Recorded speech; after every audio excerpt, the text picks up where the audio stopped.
Welcome. ഇന്ന് പുതിയൊരു പുസ്തകം പരിചയപ്പെടാം. ഈ പുസ്തകത്തിൻ്റെ പ്രത്യേകത എന്താണെന്ന് വെച്ച് കഴിഞ്ഞാൽ 10 വർഷം കൊണ്ട് കോടിപതിയായ റിച്ചായ ഒരാളുടെ ജീവിതാനുഭവമാണ്. അത് 33-ാമത്തെ വയസ്സ്. അങ്ങനെ സാധ്യമാകുമെന്നുള്ളതാണ് ഈ പുസ്തകം പറയുന്നത്. The millionaire fast lane by MJ DeMarco. ഡിമാർക്കോയുടെ ജീവിതം തീർച്ചയായും നമുക്ക് വായിക്കാൻ കഴിയുന്നതാണ്. അതുകൊണ്ട് ഈ പുസ്തകം എല്ലാവരും ഈ വർഷം വായിക്കുക. The millionaire fast line. എങ്ങനെ എത്രയും വേഗം റിച്ച് ആകുവാൻ സാധിക്കും. പലപ്പോഴും നാം എല്ലാവരും ചിന്തിക്കുന്നത് വിദ്യാഭ്യാസം മുഴുവൻ പൂർത്തിയാക്കുക, പിന്നീട് ജോലി ചെയ്യുക, 65 വയസ്സ് കഴിയുമ്പോൾ റിട്ടയർ ചെയ്യുക, ഇങ്ങനെ ചിന്തിക്കുന്നവരാണ് അധികം ആളുകളും. എന്നാൽ ഡിമാർക്കോ അതിൽ വ്യത്യസ്തമായി ചിന്തിച്ച ആളാണ്. 33 വയസ്സായപ്പോൾ തന്നെ റിട്ടയർ ചെയ്യുവാൻ, റിച്ചായി തീരാൻ അദ്ദേഹത്തിന് സാധിച്ചു എന്നുള്ളതാണ് ഈ പുസ്തകം വായിച്ചപ്പോൾ മനസ്സിലാക്കുവാൻ സാധിച്ചത്.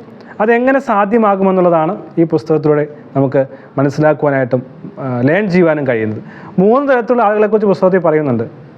Side learners, slow learners and fast line walkers. ഈ 3 തരത്തിൽ ഏത് തരത്തിലുള്ള ആളുകളാണ് നാം എന്ന് മനസ്സിലാക്കുമ്പോൾ തന്നെ നമുക്ക് അറിയുവാൻ സാധിക്കും നമുക്ക് റിച്ച് ആകുവാൻ സാധിക്കുമോ ഇല്ലയോ എന്നുള്ളത്. റിച്ച് ആകുക എന്നുള്ളൊരു പ്രോസസ്സാണ് എന്നുള്ളതാണ് പറയുന്നത്. ഈ പുസ്തകത്തിൻ്റെ ടാഗ് ലൈൻ എന്ന് പറയുന്നത് തന്നെ crack the code of wealth. സമ്പത്ത് ഉണ്ടാക്കാനുള്ള ഒരു കോഡിനെ ക്രാക്ക് ചെയ്യുന്ന ഒന്നാണ് ഈ പുസ്തകം. ഈ പുസ്തകം വായിക്കാനായി ധാരാളം ആളുകൾ ആവശ്യപ്പെടാറുണ്ട്. തീർച്ചയായും റിച്ച് ആകുവാൻ ആഗ്രഹിക്കുന്നവർ അല്ലെങ്കിൽ ഓൺട്രപ്രണേഴ്സ് ആയി വെൽത്തി ആകാൻ ആഗ്രഹിക്കുന്ന ഒരു പുസ്തകം വായിക്കേണ്ടത് തീർച്ചയായും അത്യാവശ്യമാണ്. ഈ ലംബോർഗിനിയുമായി ബന്ധപ്പെട്ട ഒരു ജോലി ചെയ്തുകൊണ്ടിരുന്നപ്പോൾ അല്ലെങ്കിൽ ഒരു ടാസ്ക് ചെയ്തുകൊണ്ടിരുന്നപ്പോഴാണ് അദ്ദേഹത്തിന് മനസ്സിലാക്കുവാൻ സാധിച്ചത്. അങ്ങനെയല്ല, ലംബോർഗിനി ഓടിക്കുന്ന യങ്സ്റ്റർ ആയിട്ടുള്ള ഒരു റിച്ച് പേഴ്സണെ ഇദ്ദേഹം കണ്ടുമുട്ടുകയാണ്. അപ്പോൾ അദ്ദേഹം മനസ്സിലാക്കി 26 വയസ്സായപ്പോൾ തന്നെ യങ് ആയ റിച്ച് ആയിട്ടുള്ള ഒരാളെ കണ്ടുമുട്ടി. എങ്ങനെയാണ് അയാൾ റിച്ചായത്, എങ്ങനെയാണ് റിച്ച് ആകുവാൻ സാധിക്കുക തുടങ്ങിയ വിഷയങ്ങളെക്കുറിച്ച് ഇദ്ദേഹം പഠിക്കുകയും മനസ്സിലാക്കുകയും അങ്ങനെ 26-ാം വയസ്സിൽ തന്നെ ഒരു ബിസിനസ് തുടങ്ങുകയും അങ്ങനെ റിച്ച് ആകുകയുമാണ് അദ്ദേഹം. ഈ ബിസിനസ് ആദ്യം തുടങ്ങിയപ്പോൾ പല പ്രാവശ്യം പരാജയപ്പെട്ടു. ഞാൻ ഈ പുസ്തകം വായിച്ച് മനസ്സിലാക്കുവാൻ സാധിച്ചത് 26 വയസ്സായപ്പോൾ തന്നെ അദ്ദേഹം മൾട്ടിപ്പിൾ ടൈംസ് ഫെയിലായിപ്പോയി. അദ്ദേഹത്തിൻ്റെ ഗേൾ ഫ്രണ്ട് ഡിമാർക്കോയെ ഉപേക്ഷിച്ചു പോയി. അദ്ദേഹം ഡിപ്രഷനിലായിപ്പോയി. അദ്ദേഹത്തെ സുഹൃത്തുക്കളും ഫാമിലി മെമ്പേഴ്സും അദ്ദേഹത്തെ കളിയാക്കാനും അല്ലെങ്കിൽ വഴക്ക് പറയാനും പരിഹസിക്കാനും എല്ലാം തുടങ്ങി. പക്ഷേ ഫീനിക്സ് എന്ന് പറയുന്ന ഒരു കമ്പനി സ്റ്റാർട്ട് ചെയ്യുകയും ആ കമ്പനിയിലൂടെ അദ്ദേഹത്തിൻ്റെ ഫോർച്യൂൺ മേക്ക് ചെയ്യുകയുമായിരുന്നു അദ്ദേഹം. അങ്ങനെ 33 വയസ്സായപ്പോൾ റിച്ച് ആകുകയും അദ്ദേഹം ഹ്യൂമങ്കസ് വെൽത്ത് ക്രിയേറ്റ് ചെയ്യുകയും ചെയ്തു. ഇത് എങ്ങനെയാണ് എന്നുള്ള ഒരു ഫോർമുലയാണ് ഈ പുസ്തകത്തിലൂടെ ക്രാക്ക് ചെയ്യുന്നത്. അദ്ദേഹം പറയുന്നത് becoming rich fast is possible. വേഗം റിച്ച് ആകുവാൻ സാധിക്കുന്ന കാര്യമാണ്, പക്ഷേ ഈസി അല്ല എന്നുള്ളതാണ്. ഇപ്പോൾ ഈ 3 തരത്തിലുള്ള ആളുകളെക്കുറിച്ച് ഞാൻ പറഞ്ഞു. Side walkers, slow learners and fast learners. Side walkers എന്ന് പറയുന്നത് വളരെ പോവർട്ടിയായി പ്രവർത്തിക്കുന്ന ആളുകളാണ്. അവർക്ക് പ്രത്യേകിച്ച് ഡ്രീമില്ല, സക്സസിനെ കുറിച്ച് വലിയ വാല്യൂ ഇല്ല, മണി അത്ര പ്രധാനപ്പെട്ടാണെന്ന് ചിന്തിക്കുന്നില്ല, ഉള്ള പണം മൊത്തം സ്പെൻഡ് ചെയ്ത് കളയുന്ന സാധാരണ ആളുകളാണ് സൈഡ് വാക്കേഴ്സ് എന്ന് പറയുന്നത്. ഈ സ്ലോ ലേണേഴ്സ് എന്ന് പറഞ്ഞാൽ ഒരു മിഡിൽ ക്ലാസ് ആയിട്ടുള്ള ഒരു ഫോർച്യൂൺ 500 കമ്പനിയിലൊക്കെ നന്നായി ജോലി ചെയ്യുക, 65 വയസ്സാകുമ്പോൾ റിട്ടയർ ആകുക, ഇന്ന് കഷ്ടപ്പെട്ട് പണം ഉണ്ടാക്കി ഫ്യൂച്ചറിലേക്ക് ജീവിക്കുക തുടങ്ങിയതെല്ലാം ചിന്തിക്കുന്ന ഒരു മിഡിലായിട്ടുള്ള തോട്ട് പ്രോസസ്സിലുള്ളവരാണ് സ്ലോ ലേണേഴ്സ് എന്ന് പറയുന്നത്. ഒരുപക്ഷെ കുറേ ആളുകൾ പ്രൊഫഷണൽസ് ആയിട്ടുള്ള വർക്ക് ചെയ്യുന്ന പ്രൊഫഷണൽസ് എല്ലാം ഈ സ്ലോ ലേണേഴ്സാണ്. അവർക്ക് ഡ്രീംസ് ഉണ്ടോ എന്ന് ചോദിച്ചാൽ ഡ്രീംസ് ഉണ്ട്, പക്ഷേ ഡ്രീംസിന് റിസ്ക് എടുക്കാനോ അല്ലെങ്കിൽ വലിയ കാര്യങ്ങൾ ചെയ്യാനൊന്നും അവർ തയ്യാറല്ല. എന്നാൽ ഫാസ്റ്റ് ലേണേഴ്സ് എങ്ങനെ ഫാസ്റ്റായി അവർ മൂവ് ചെയ്യുന്നു, ഫാസ്റ്റായിട്ടുള്ള വഴികളിലേക്ക് അവർ എങ്ങനെ മൂവ് ചെയ്യുന്നു, എങ്ങനെ റിച്ച് ആകുന്നു എന്നുള്ളതാണ് ഈ പുസ്തകത്തിലെ പ്രധാന പരാമർശം. അപ്പോൾ ഫാസ്റ്റ് ലേണേഴ്സ് അവരുടെ സമയത്തെ വളരെ ക്രൂഷ്യലായി ചിന്തിക്കുന്നതാണ്. ഒരിക്കലും അവരുടെ സമയം പണത്തിന് വേണ്ടി ട്രേഡ് ഓഫ് ചെയ്യാറില്ല. സമയത്തിൽ നിന്ന് വാല്യൂ ക്രിയേറ്റ് ചെയ്യുകയും സമയത്തെ അവർ റിച്ച് ആകാനുള്ള സീക്രട്ടുകൾ ഉപയോഗിച്ച് അത് ലിവറേജ് എടുക്കുന്നവരാണ് ഈ ഫാസ്റ്റ് ലേണേഴ്സിലുള്ള ആളുകൾ. ഈ സ്ലോ ലേണേഴ്സ് അവർക്കൊരു ജോബ് കിട്ടാൻ ആഗ്രഹിക്കുന്നവരാണ്. പക്ഷേ ഫാസ്റ്റ് ലേണേഴ്സിൻ്റെ ആളുകൾ റിച്ച് ആകുവാനായി ബിസിനസ് അല്ലെങ്കിൽ സ്വന്തമായൊരു സ്ഥാപനമുള്ളവർ, സ്വന്തമായൊരു ബിസിനസ് ചെയ്യുന്നവരായിരിക്കും ഫാസ്റ്റ് ലേണേഴ്സ് ആയിട്ടുള്ളവർ. മാത്രം റിട്ടയർമെൻറ്റിനെ കുറിച്ചുള്ള കോൺസെപ്റ്റ്, അവർക്ക് എത്രയും പെട്ടെന്ന് റിട്ടയർ ആകണം. 60 വയസ്സാകുമ്പോൾ അല്ലെങ്കിൽ 30 വയസ്സാകുമ്പോൾ 35 വയസ്സാകുമ്പോൾ 40 വയസ്സിനുള്ളിൽ എന്തായാലും റിട്ടയറായി വെൽത്തിയായി ജീവിക്കണമെന്ന് ആഗ്രഹിക്കുന്നതാണ് ഫാസ്റ്റ് ലൈൻ ആയിട്ട് ആളുകൾ. പക്ഷേ ബാക്കി ആളുകളൊക്കെ അതിനെക്കുറിച്ച് ടുമോറോയെക്കുറിച്ച് ചിന്തിക്കാത്തവരാണ് സ്ലോ ലൈനേഴ്സ് അല്ലെങ്കിൽ സൈഡ് വാക്കേഴ്സ്.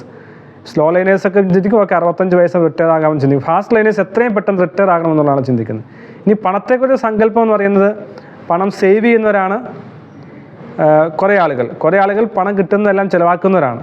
പക്ഷേ ഫാസ്റ്റ് ലൈനേഴ്സിൻ്റെ ആളുകൾ പണത്തെ ഒരു മരം പോലെ കണ്ടുകൊണ്ട് ഒരു സീഡായി വിതച്ച് ആ മരത്തിലൂടെ പണം സമ്പാദിക്കുന്ന അല്ലെങ്കിൽ വീണ്ടും വീണ്ടും അസറ്റിൽ ക്രിയേറ്റ് ചെയ്തുകൊണ്ട് പണം മൾട്ടിപ്ലൈ ചെയ്യുന്നതാണ് ഫാസ്റ്റ് ലേണേഴ്സ് ആയിട്ടുള്ള ആളുകൾ.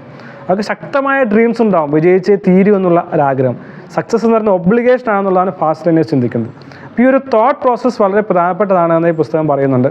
തീർച്ചയായും ഈ പുസ്തകം വായിക്കുക. Being a producer not a consumer.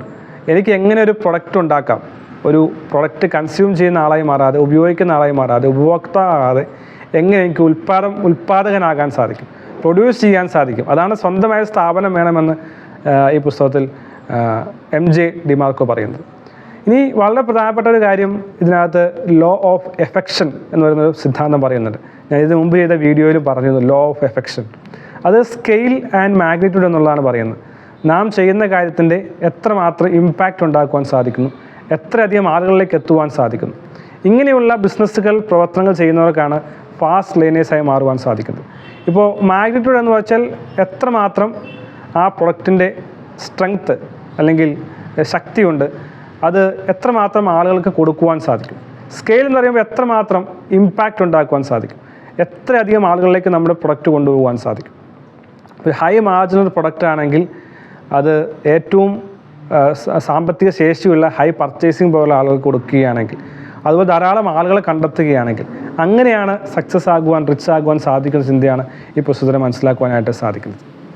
Money tree. ഇപ്പോൾ മണി ഒരു ട്രീയോടാണ് ഉപയോഗിക്കുന്നത്. നമുക്ക് പാസീവ് ഇൻകം ഉണ്ടാകണം, അതൊരു ട്രീ പോലെ ആയിരിക്കണം.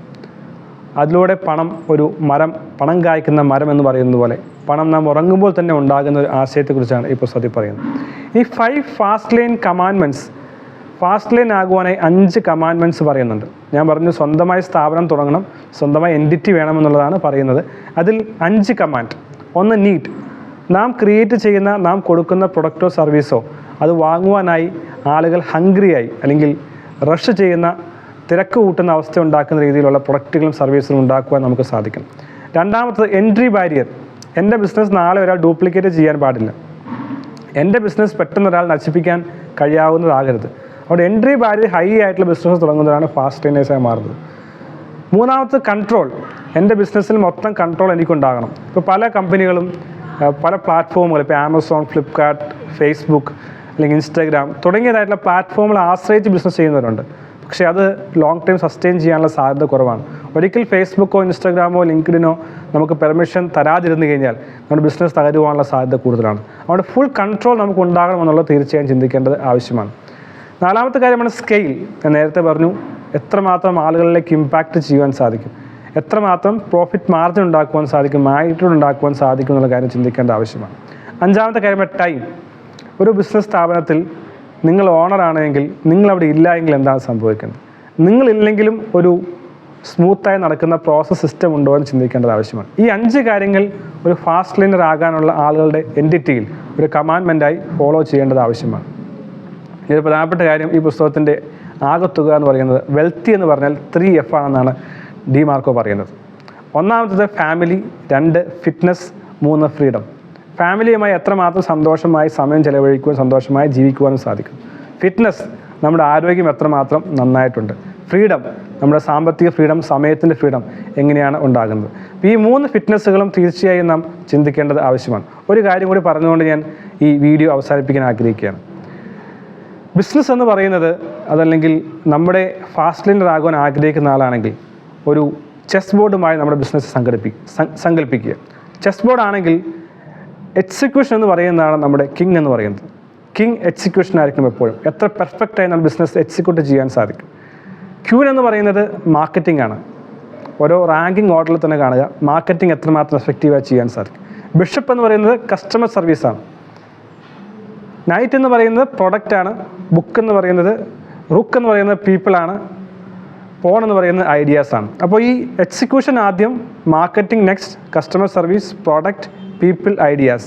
ഈ ഓർഡറിൽ ഫോക്കസ് ചെയ്തുകൊണ്ട്, ഇമ്പോർട്ടൻസ് കൊടുത്തുകൊണ്ട്, പ്രയോറിറ്റി കൊടുത്തുകൊണ്ട് ചെയ്യുന്ന കാര്യങ്ങൾ വലിയ വിജയത്തിലേക്ക് എത്തുവാൻ സാധിക്കും എന്നുള്ളതാണ് ഈ പുസ്തകത്തിൻ്റെ ആകത്തൊക്കെ മനസ്സിലാക്കുവാൻ സാധിച്ചത്. ദ മില്യനെയർ ഫാസ്റ്റ് ലൈൻ എന്ന് പറയുന്ന MJ ഡിമാർക്കോയുടെ പുസ്തകം വായിക്കുക. നിങ്ങളുടെ ജീവിതത്തിലും വളരെ ഫാസ്റ്റായും ക്വിക്കായും റിച്ച് ആകുവാനായിട്ട് സാധിക്കട്ടെ. All the very best.